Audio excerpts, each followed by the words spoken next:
ist das heute dann? Ach so.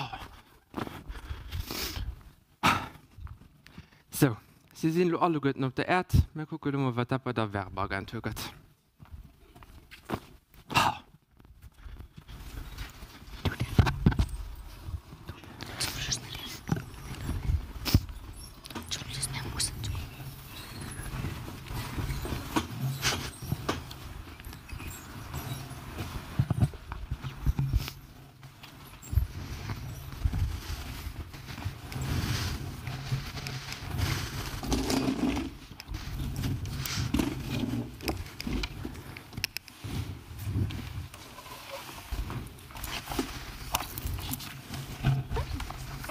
Guten Tag, die Damen. En français, s'il vous plaît. Französisch. Heilige Scheiße. Oui, oui, Baguette. Oui, oui, Baguette. Das kann ja mal lustig werden. Bonjour, mesdames. C'est pour quel annonceur? Qu'est-ce qu'on a au programme aujourd'hui? La nouvelle voiture marre de ses pièces? Mais non, voyons. Nous sommes deux déesses de l'Olympe. Je suis Artémis. Mais vous faites partie de l'entreprise Les Dieux de l'Olympe? Mais oui, bien sûr.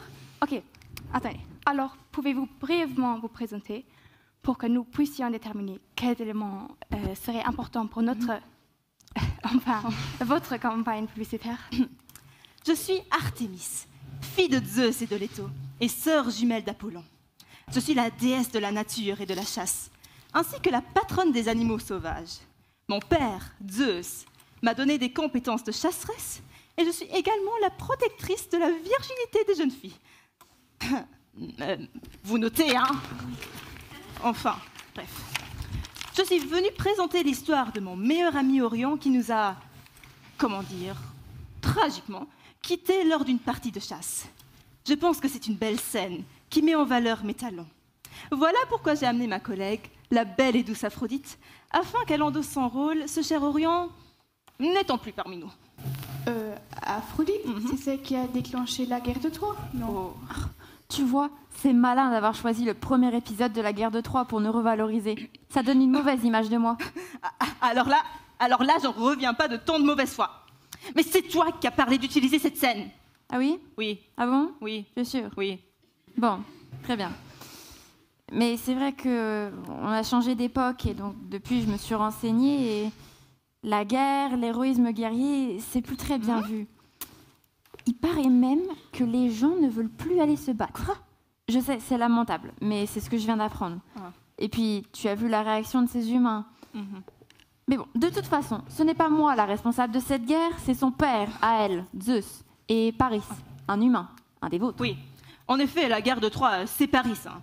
Aphrodite ne joue qu'un rôle mineur là-dedans. C'est une brave fille la plupart du temps, Aphrodite. Mais la pomme d'or de la discorde, c'est Aphrodite. C'est elle qui incite Paris à enlever la belle Hélène. Non, on a étudié le dossier. Oui, ok, mais... Oh, mais c'est une déesse, Aphrodite, elle a sa fierté, c'est normal. Vous pouvez pas comprendre. Et puis, c'est cette peste d'Éris qui a semé la zizanie, enfin, la discorde. C'est la déesse Éris qui est responsable de cette guerre. Et puis, de toute façon, mais qu'est-ce que ça peut bien vous faire? Elle est venue m'aider pour ma scène. Orion n'est plus. Il a été transformé en constellation. Je ne vais pas faire jouer une constellation. Alors, vous faites comme si elle était Orion et trêve de bavardage. Aphrodite est très appréciée sur l'Olympe. Elle répand surtout l'amour autour d'elle. Mais si on la provoque, bien sûr, c'est comme pour nous tous. Tous. Hein? Prométhée a dit qu'on disait tous maintenant. C'est pour ne plus discriminer les femmes. Certains ne veulent plus que le masculin l'emporte sur le féminin, donc faut faire un mélange. Tous. Ok, tous alors, si vous insistez. Mais c'est quand même un peu bizarre. Ah, c'est humain. Mais vous pouvez dire ce que vous voulez d'ailleurs. Du moment que vous nous payez, nous sommes très, très tolérants à l'agence. Tant mieux. J'en étais où? Vous vouliez nous proposer une scène qui vous mettrait en valeur pour que nous l'utilisions pour la vidéo de promotion? Oui, en effet. La scène de la mort d'Orion. C'est une scène d'action. Les humains ont toujours aimé ça. L'action, les armes. Et puis, c'est une belle scène, hein. De l'action et en même temps de l'émotion. Oui, enfin, c'est peut-être un peu, comment dire, vous n'auriez pas une deuxième scène à nous proposer pour que nous ayons le choix? Oh, j'aurais bien une autre aventure, mais c'est, comment dire, un peu épicé. En même temps, oui, ça montrerait bien à ces humains ce que je suis capable de faire si on m'énerve. Oui, alors, ça concerne ce chasseur-là, Actéon. Tu te souviens, Actéon? Il m'énervait déjà avant à se prendre pour le meilleur chasseur de l'univers. Oui. Alors, un jour, alors que je me baignais avec mes nymphes, Actéon m'a surprise, moi, Artémis, toute nue. Alors là, j'ai piqué une crise et j'ai décidé de le punir. Je l'ai transformé en cerf. Oui, c'est ça, en cerf. Il a couru vers sa propre meute de chiens, mais ils l'ont pas reconnu. Ils ont juste vu un cerf et il a été dévoré par sa propre meute de chiens. Ha! Quelle horreur! Merci, mais on va quand même rester à la première scène, tout bien réfléchi. Faire dévorer un cerf par des chiens, ça va nous mettre toutes les ligues de protection des animaux à dos. Ah bon? D'accord. Ok. Vous voulez bien nous présenter votre première scène pour que nous pouvons voir? Oui, bien sûr. Vous inquiétez pas. Regarde, Orion, ce nouvel arc que j'ai reçu en offrande. Grand et majestueux, il reflète mes 3 talents. L'agilité, la vitesse et la précision. Vas-y, admire-le un peu.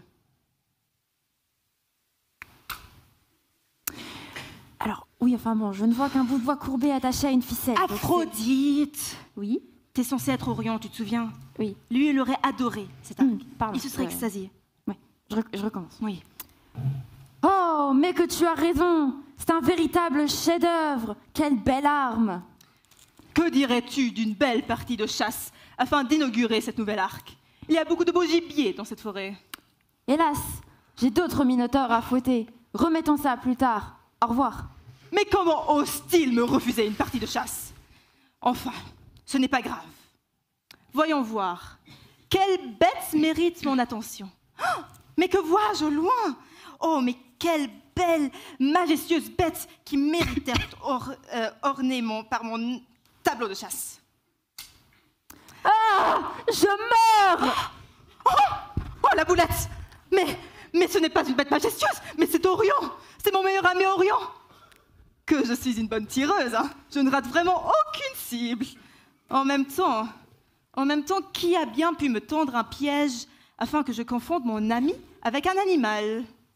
Vraiment, je pense que... Très bien. Je vois clairement le potentiel de cette scène. Toutefois, il faudra mieux faire quelques petits changements, si vous voyez ce que je veux dire. Non, je ne vois pas. Et bien, voilà, les arcs et les flèches, c'est démodé. Hein? De nos jours, pour impressionner le public, il faut utiliser des armes plus imposantes et modernes. Tenez, essayez donc cette arme à rayon laser. C'est quoi? Arme à rayon laser. Ce truc? Mais c'est pas pratique du tout pour chasser. Et puis comment ça s'utilise? Je comprends pas tous ces boutons. Mais si vous verrez, même les enfants y arrivent. Et moi qui pensais que tu étais une excellente chasseresse, avec un excellent sens de l'adaptation. Soyons modernes. Très bien, je veux bien essayer. On refait la scène? Oui, allez-y. D'accord. Regarde, Orion. Cette chose, ce truc, ça s'appelle comment déjà? Une arme à rayon laser. Cette nouvelle arme à rayon laser que j'ai reçue en offrande. Imposante et moderne, elle reflète mes 3 talents. L'agilité, la vitesse et la précision. Vas-y, admire-la un peu. Oh, mais que tu as raison, c'est vraiment un chef-d'œuvre. Quelle belle arme à rayon laser. Que dirais-tu d'une belle partie de chasse afin d'inaugurer cette nouvelle arme? Il y a beaucoup de beaux gibiers dans cette forêt. Hélas, j'ai d'autres minotaures à fouetter. Remettons ça plus tard. Au revoir. Mais comment ose-t-il me refuser une partie de chasse? Enfin, ce n'est pas grave. Bon, maintenant, voyons voir comment on utilise ce truc. Hein. Comme ça? Mais il est allumé, là? Ah, ça clignote. Et maintenant, je fais quoi? Allez-y. Ah, mais je ne meurs pas. C'est pas sur moi que tu étais censé tirer? Si. Oh, la boulette! Vous avez tué notre collaboratrice. Je suis vraiment désolée. Mais non, voyons, c'est une blague. Vous n'avez tué personne. C'est pour avoir un bêtisier à insérer dans la vidéo. Les gens aiment bien avoir quelque chose de rigolo. Mais comment osez-vous? C'est une honte.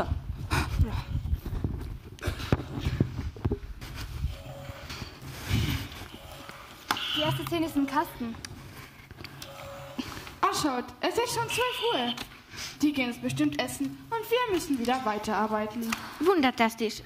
So läuft es ja immer. Jetzt können wir zumindest wieder Deutsch reden. Naja, es hat ja keinen Sinn, sich aufzuregen. Läuft die Kamera noch? Ja? Dann können wir ja sofort loslegen. Sind Sie bereit in die Kulissen? Ja. Gut, dann der Zahnkampf oder Miss Olymp. Die Kamera läuft. Es ist an Ihnen. Sollen wir es uns mal von unten anschauen? Ja.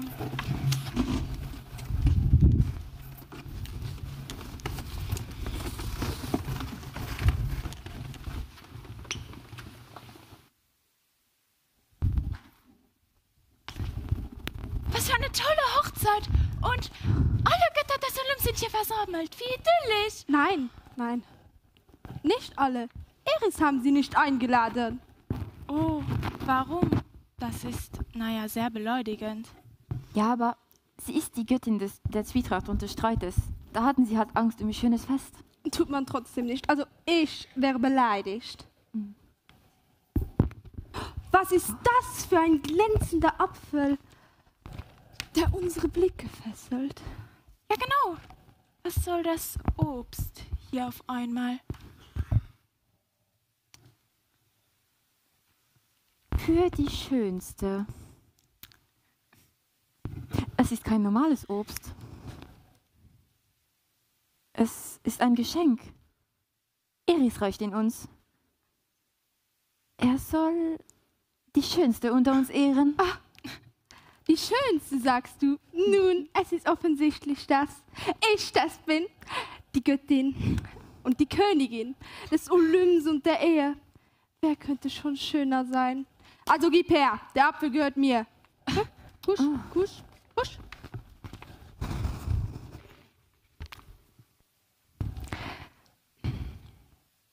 Ihr Sterblichen, richtet eure Blicke auf mich. Hera, die Göttin des Himmels und der Ehe. Lauscht meinen Worten, denn ich enthülle mich euch in all meiner majestätischen Pracht. Ich bin Hera, die Tochter des mächtigen Kronos und der stolzen Rhea. Meine Heimat ist der Olymp, der strahlende Sitz der Götter. Die Himmel selbst sind meine Pforten und das Himmelsgewölbe erzittert in meiner Anwesenheit. Ich bin die Hüterin der Ehe, die Göttin der Treue und der Verbindung. Ich repräsentiere die heilige Einheit von Mann und Frau und bin die Gattin des mächtigen Zeus, der übrigens auch mein Bruder ist. In meinem Wesen vereinen sich Stärke, Anmut, Autorität und Schönheit. So begegnet mir mit Ehrfurcht, ihr Sterblichen, denn ich, Hera, die Göttin des Himmels und der Ehe, wache über die Bande der Liebe und das Gleichgewicht des Olymps. Ja, interessant. Nun können Sie sich vielleicht an das Video erinnern, das wir Ihnen gestern gezeigt haben?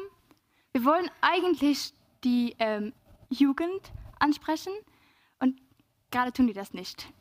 Deswegen würde ich vorschlagen, dass Sie vielleicht Jugendlicher sprechen, also mit einer lockeren Sprache. Jugendliche, eine lockere Sprache nennen Sie dieses Gerede.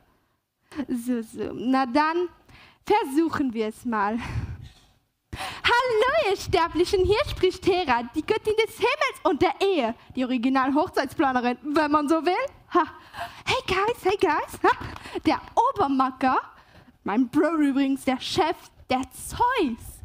Der Zeus und ich, wir checken alles auf dem Olymp. Ja?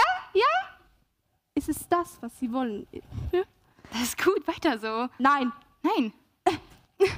Ich bin eine der wichtigsten Göttinnen des Olymps. Des Olymps, hören Sie! Ich werde mich standesgemäß äußern oder überhaupt nicht. Ich werde mich nicht bei diesen Sterblichen hier anbiedern. Kommt gar nicht in Frage. Also, wir behalten die erste Version und fahren fort. Aber, kein Aber. Nun hören Sie zu.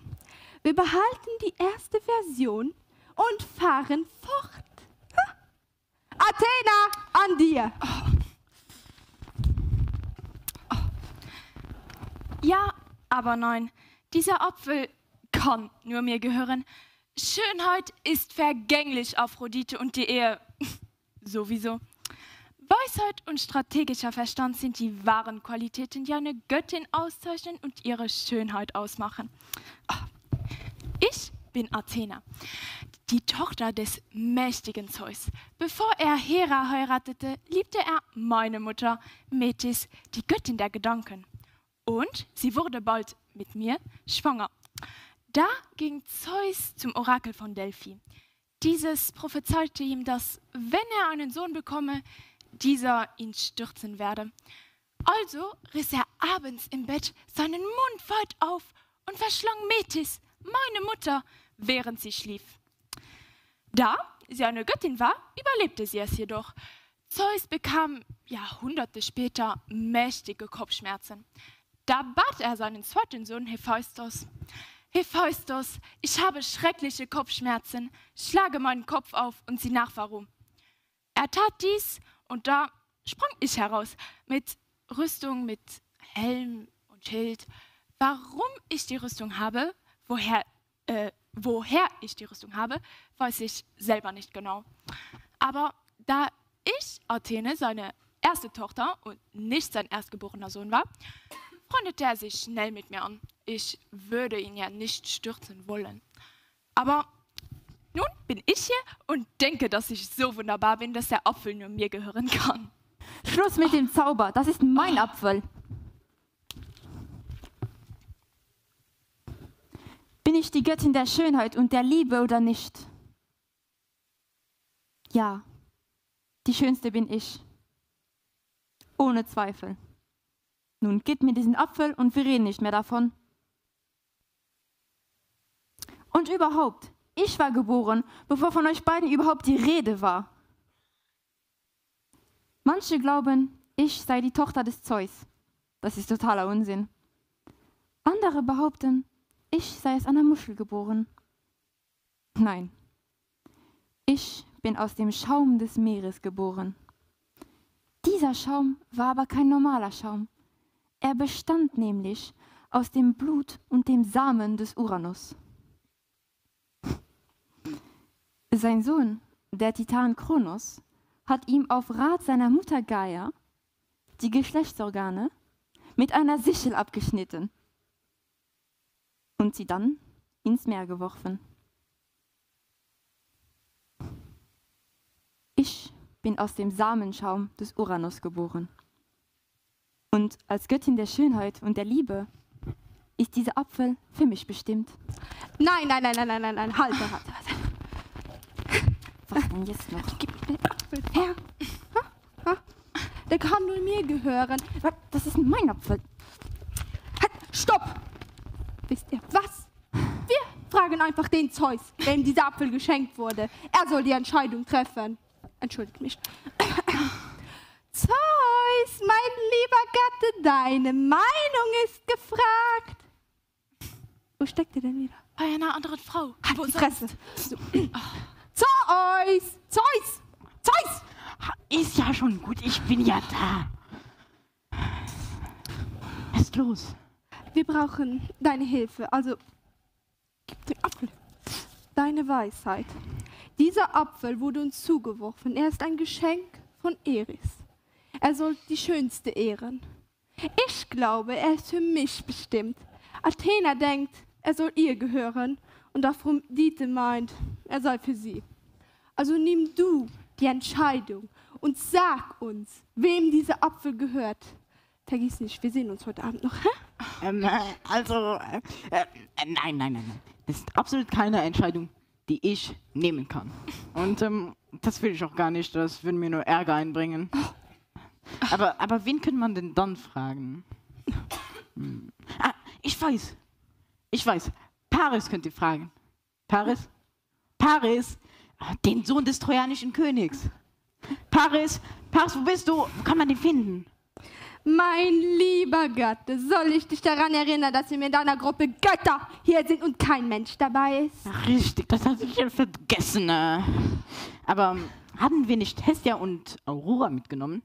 Ja, die können sich ja jetzt nützlich machen. Hestia, die kannst du vergessen. Die ist gleich vor der Agentur geblieben, hat sich über den Müll aufgeregt und putzt gerade den Bürgersteig. Na ja, also dann Aurora. Was ist los? Gibt's ein Problem? Nein, uns fehlt nur ein Schauspieler. Wir haben keinen Menschen, der Paris spielt. Willst du das bitte übernehmen? Ach so, ja, soll ich mich jetzt als Mann verkleiden? Nein, für die Vorführung kannst du so auftreten. Ich weiß ja nicht mal, ob diese Agenturfuzis die Träne überzurückballen für Werbedings. Du kennst die Geschichte ja noch. Aber natürlich, für wen hältst du mich? Also los! Hier, nimm den Apfel. Ich verspreche dir Macht. Ich verspreche dir Weisheit und Ruhm. Und ich verspreche dir die Hand der schönsten Frau auf Erden, Helena, die Frau des Königs Menelaus, des Königs von Sparta. Ich entscheide mich für Aphrodite. Ich will die Hand der schönen Helena, die du mir versprichst. Halt. Stopp. Bist du dir bewusst, dass du den Zorn und den Hass der anderen Göttinnen auf dich ziehst? Vielleicht, aber Aphrodite wird mich beschützen. Oh, natürlich. Nun ja, da gibt es ein kleines Problem. Du musst nach Sparta und Helena entführen. Aber keine Angst, sie werden nichts dagegen haben. Ja dann, ab nach Sparta. Und her mit dem Apfel. Nein. Gib den Apfel her. Nein, den Apfel her.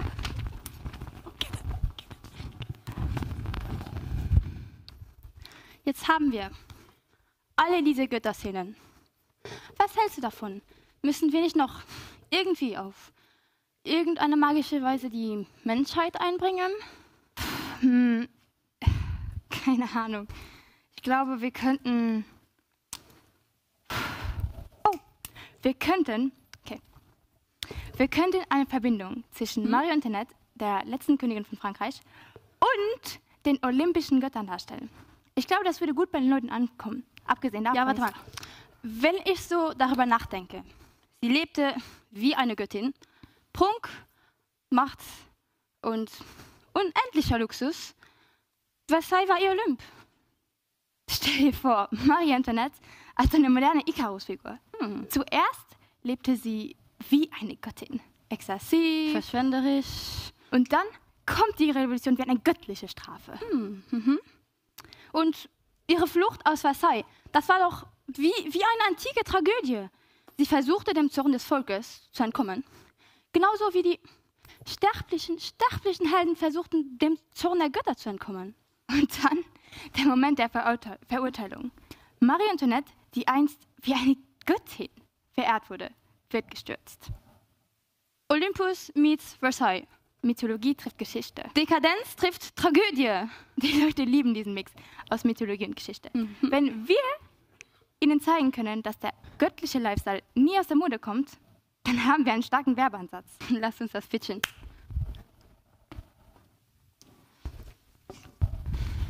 Könnten Sie bitte diesen Text lernen und sich mit den jeweiligen Figuren identifizieren? Wir bräuchten davon eine Aufnahme. Was soll das denn jetzt? Frage ich mich auch. Und ich soll auch noch 2 Figuren spielen. König und Richter. Naja, Zeus hat gesagt, tut jetzt einfach mal, was sie sagen. Später können wir immer noch zurückrudern. Da sind sie ja. Okay, also hier Ihre Krone, Frau Hestia. Frau Hestia. Also, Sie spielen Ludwig der 16., also Louis XVI. Dann fangen Sie mal an. Und ich bin Marie Antoinette, ja? Ja. Wir müssen vorsichtig sein. Jede Unachtsamkeit könnte unser Ende bedeuten. Varennes ist nicht mehr weit. Wir müssen es schaffen, wir haben keine andere Wahl. Paris ist kein sicherer Ort mehr für uns. Diese Reise ist unsere letzte Hoffnung. Wenn wir Varennes erreichen, treffen wir dort auf eine Eskorte, die uns dann weiter in die sichere Zone bringt. Von dort aus können wir neu beginnen, fernab der Gefahr. Wir sind den Leuten ein Dorn im Auge. Sie würden keine Gnade walten lassen. Wir müssen stark bleiben. Für uns, für unsere Kinder. Louis, par la grâce de Dieu, Roi de France et de Navarre, vergiss nicht, wer du bist. Krone ab, Frau Hestia, Sie sind jetzt Richter. Ach, noch das Richter, ja. Ja.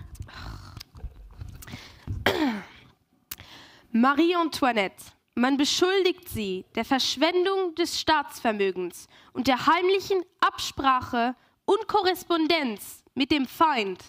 Was haben Sie zu Ihrer Verteidigung zu sagen? Mich und Frankreich verbindet ein tiefes Band, das ich sicher nicht durch Verrat aufs Spiel gesetzt hätte. Ja, ich habe Fehler begangen, aber ich bin keine Verräterin. Sie leugnen also, dass Sie im Luxus lebten, während das Volk hungerte. Ich leugne nicht, dass der Hof in Versailles verschwenderisch war. Doch war das nicht immer so? Haben nicht alle Könige und Königinnen vor mir ebenso gelebt? Ich wurde in diese Rolle hineingeboren. Ich habe sie nicht gewählt. Aber ich habe auch versucht, Gutes zu tun. Lügen! Sie haben das Volk ausgebeutet und das Land in den Krieg geführt. Sie sind verantwortlich für das Leid und die Armut der Nation. Marie Antoinette, das Tribunal hat Sie des Hochverrats für schuldig befunden. Sie werden zum Tode verurteilt. Die Hinrichtung findet morgen früh statt. Ich nehme das Urteil an. Möge die Geschichte eines Tages die Wahrheit über mich sprechen. Das ist mein Schicksal. Das ist der Preis, den ich zahlen muss. Aber ich werde es nicht als Opfer, sondern als Königin tun. Ich sterbe in dem Bewusstsein, meine Pflicht als Königin erfüllt zu haben. Heute stirbt die Monarchie, aber unser Geist stirbt nie. So endeten meine letzten Tage. Die Tage einer Königin, die in den schwierigen Zeiten der Revolution fiel. Meine Geschichte bleibt ein Zeugnis des Mutes, des Stolzes und der Tragödie eines Lebens, das von Glanz und Fall geprägt war.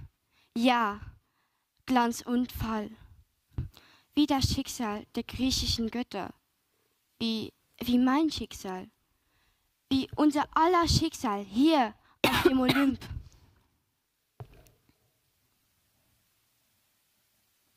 Ja. Gut. Sehr gut. Gut, dann, also der Müll draußen, das ist unmöglich. Also da müssen Sie etwas tun. Und der Staub, können wir gehen? Ja, gehen Sie. Unmöglich. Ist die Szene im Kasten? Ist sie? Dann gehen wir sofort über zur letzten Szene für heute. Prometheus und Zeus. Moment. Zeus und Prometheus. Wie bitte? Na, Zeus und Prometheus, nicht Prometheus und Zeus. Die Rangordnung. Ach so. Zeus und Prometheus meinetwegen. Ja, legen Sie mal los. Du musst dich da hinstellen, das hatten wir doch geprobt. Prometheus, mein treuer Titan. Was treibst du denn da? Wie ein Dieb in der Nacht. Dein Tun erregt Unruhe auf dem Olymp. Etwas mehr Begeisterung.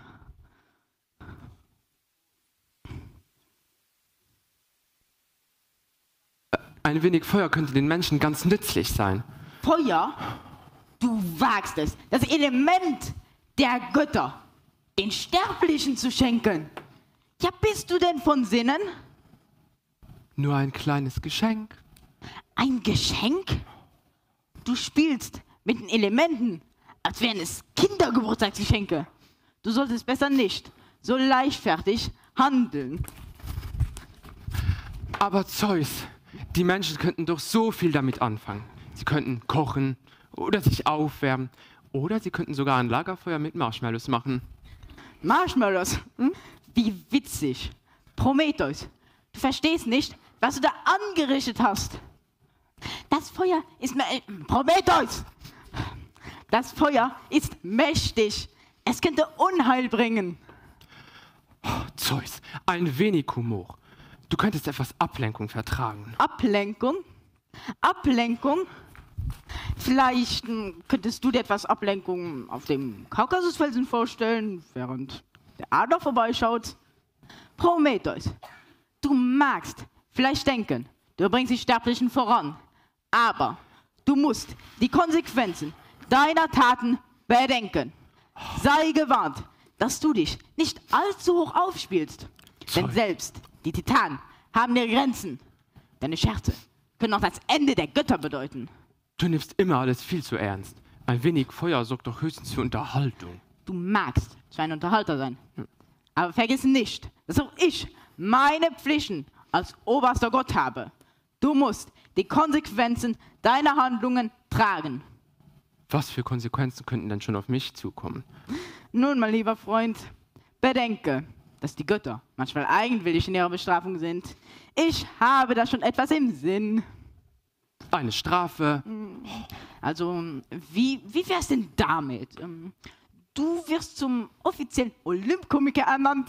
Deine Strafe besteht darin, die Götter mit deinen Witzen zu amüsieren, bis sie vor Lachen nicht mehr auf ihren Thron sitzen können.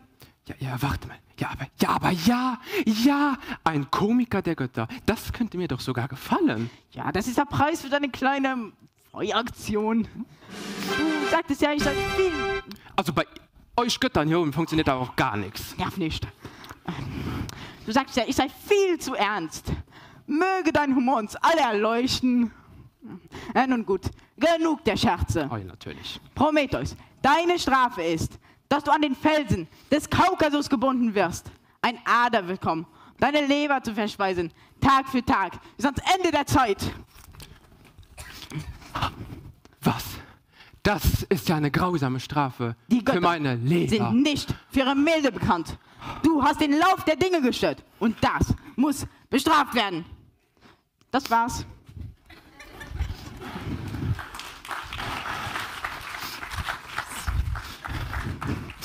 Endlich.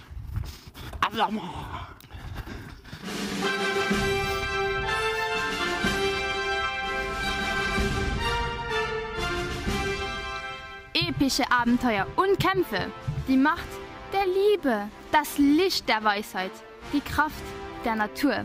Erwecke den Gott in dir. Ich bin Zeus, König der Götter. Ich entzünde das Feuer in dir. Ja, der Obermacker, der mein Mann ist, auch mein Bro übrigens, der Zeus und ich, wir checken alles auf dem Olymp. Ich bin Hera, die Göttin des Himmels und der Ehe und wenn Sie wollen, auch Ihre Hochzeitsplanerin für das ultimative Ja, ich will. Ich bin Hestia. Mit mir lernst du kochen wie eine Göttin. Je suis la déesse de l'amour. Je te promets la main de la plus belle. Ich, Athene, verspreche dir Weisheit und Ruhm. Je suis Artémis, la déesse de la chasse. Chaque tir, un coup de maître. Je suis la déesse de la nature et la patronne des animaux sauvages. Si jamais vous avez besoin de protection, de conseils, vous pouvez invoquer mon nom aussi. Ich bin Aurora, die Göttin des Morgens. Ich lasse jeden Tag ihre Sonne aufgehen. Wir sind die Götter des Olymps. Sie sind back in business. Vergesst alle anderen Coaching- und Dating-Apps. Du kannst sie verehren, aber du kannst sie auch buchen für Geburtstagsfeiern, Hochzeiten und alle anderen göttlichen Lebenslagen. Da weiß man, was man hat. Ruf jetzt an!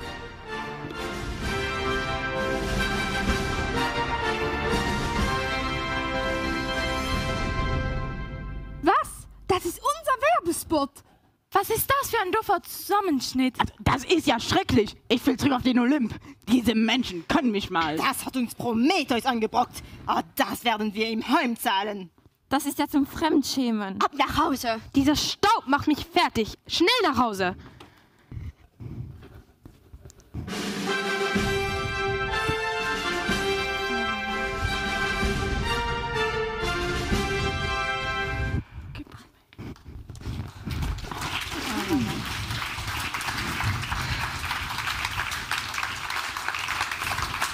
Mit einem Wirkungsschein.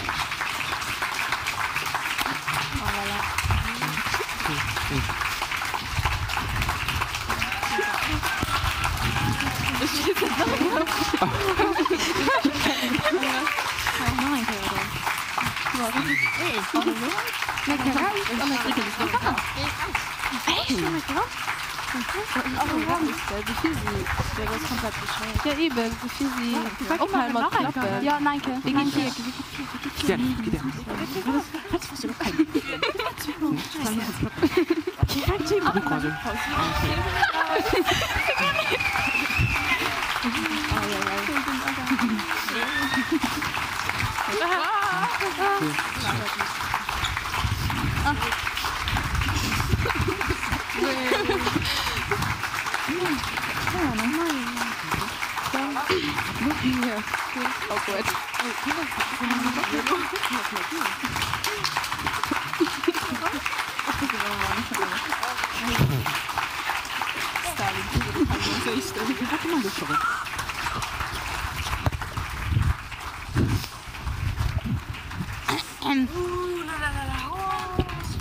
Ein grosser Merci Madame Breckler, Madame Lucarelli, und das Stück nicht auf wen gestaltet hat, kennt ihr ihn. Danke, vielmals Merci, Madame.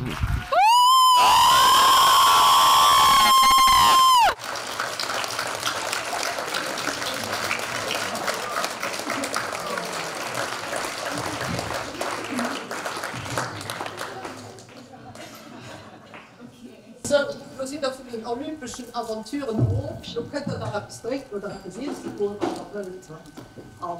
Wir sind nicht merci für Kommen an.